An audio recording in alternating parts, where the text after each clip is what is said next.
I hit the top, and I just wanna see that money pile up, baby. I just wanna see them hundreds pile up daily. I remember sleeping on the floor, nigga, I was broke. We ain't had no food, had no clothes, nigga, I was poor. If you want me to promote your YouTube channel, you can email me at axaclass1992. Again, that's axaclass1992, and it only costs $40. Stop! Go. I'm trying not to look at the title, so I can be like completely surprised. This happened when I was around 7 years old. Right. My parents have been divorced since I was 4, and I stayed with my mom.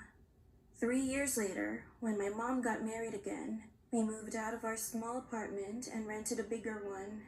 It was pretty nice. It had a huge living room that was connected to a kitchen with no doors, so I could see the inside of the kitchen while I was sitting in the living room. As we were about to spend our first night in the new apartment, I decided to stay in the living room alone and watch some TV before going to bed. 1 or 2 hours later, I finally got tired and began dozing off. However, as soon as I began to fall asleep, I started hearing noises coming from the kitchen. No, you didn't. It sounded as if the cabinets were opening, wow, plates were being moved around, and knives were being sharpened. At first, I thought that my mom was in the kitchen, but when I opened my eyes and turned around, there was no one there. Wow. I even got up and went to the kitchen, and as I turned on the lights, everything was in its place. So I tried going back to sleep. But after all that, I kept waking up due to several nightmares. Sometimes I would even beg my stepdad to stay with me until I fell asleep, but he didn't hear any noises coming from the kitchen and didn't take me too seriously. While this went on... There it is. That's where it goes. That little as kids and animals, I feel like have like a sixth sense of when something cluck is going on, especially if it's paranormal. So the fact that your stepdad didn't believe you, all hell about to break loose. What about your mom? Where your mom at? What's up? But yeah, I can see where this is going. Until we started smelling something weird inside the living room. It wasn't as bad at first, but as the days went by, the stench got worse. A dead body. It smelled as if something was rotting. Dead body. We turned the whole house upside down trying to find the source of it, until we realized it was coming from the wall.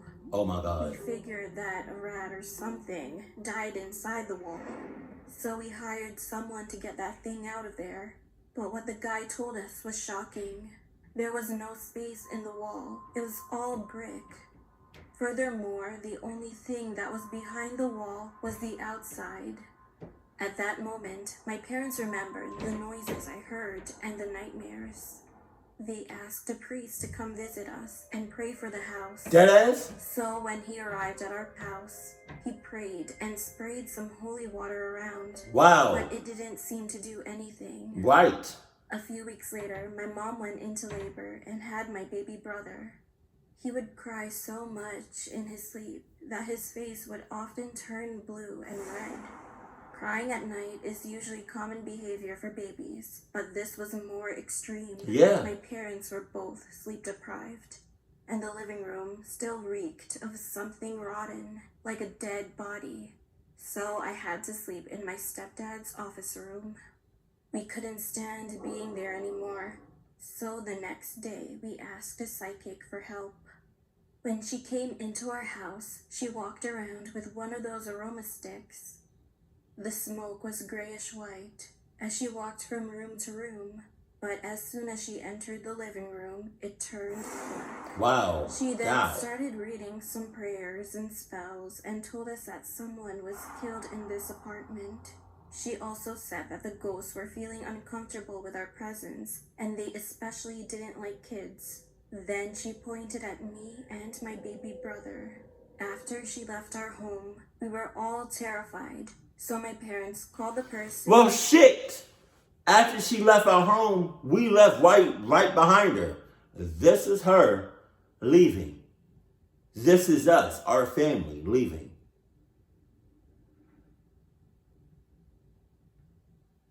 No. How can you say what you just said about somebody being, what'd you say, killed or murdered or something in here? And then now there's a ghost just lingering around?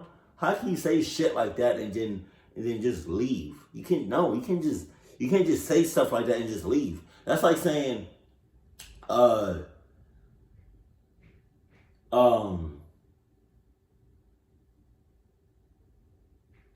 you smashing this girl, right? And because all it takes is one time for you to shoot the club up. And that's like immediately after y'all are done clucking, she checks her yeah, and some of your yeah is inside of her yeah, right?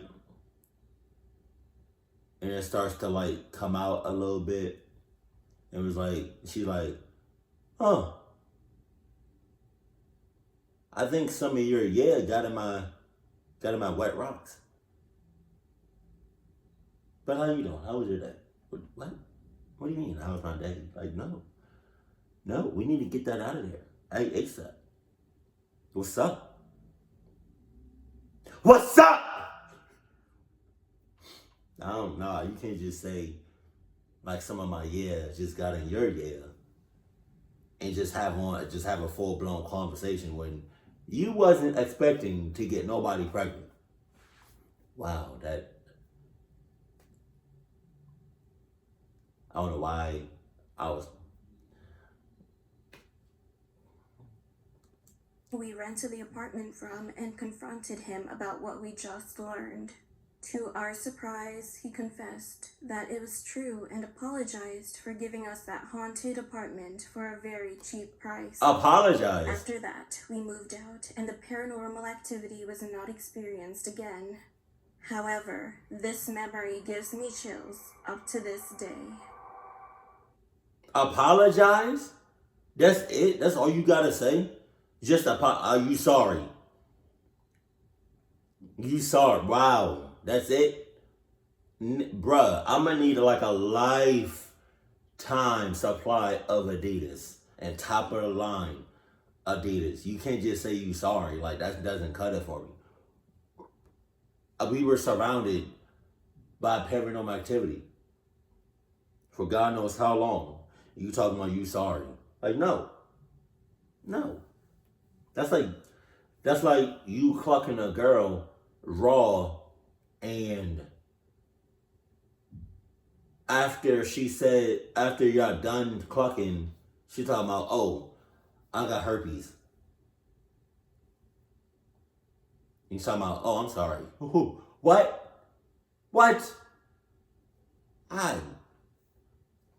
Man. I don't know why I don't know why I usually take it to the sexual part. I don't know why. But yeah. This whole story was clubbed. And I feel like their family is not, even though they moved out, I feel like their family is gonna be clucked for a very long time. You know what I mean? Because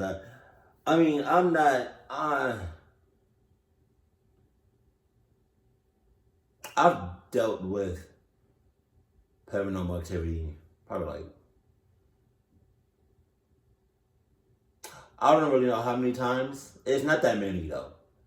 Probably like one or two times, maybe three. I don't know. But one time I experienced paranormal activity. I was living in North Carolina when I still had Peanut, and this was like after my mom died, like shortly after she died. My Peanut would be barking at the wall, and the wall would have nothing on the wall. There'd be nothing on the wall. It'd be blank. It's a blank wall, and Peanut would just be barking for like a good little minute too. I'm like, what the fuck you barking at? It was probably like, that was like one of the times that I experienced like paranormal activity. Like, I just don't know what the hell he was barking at. So yeah, but if anybody has ever experienced anything paranormal, please let me know that in the comment section below.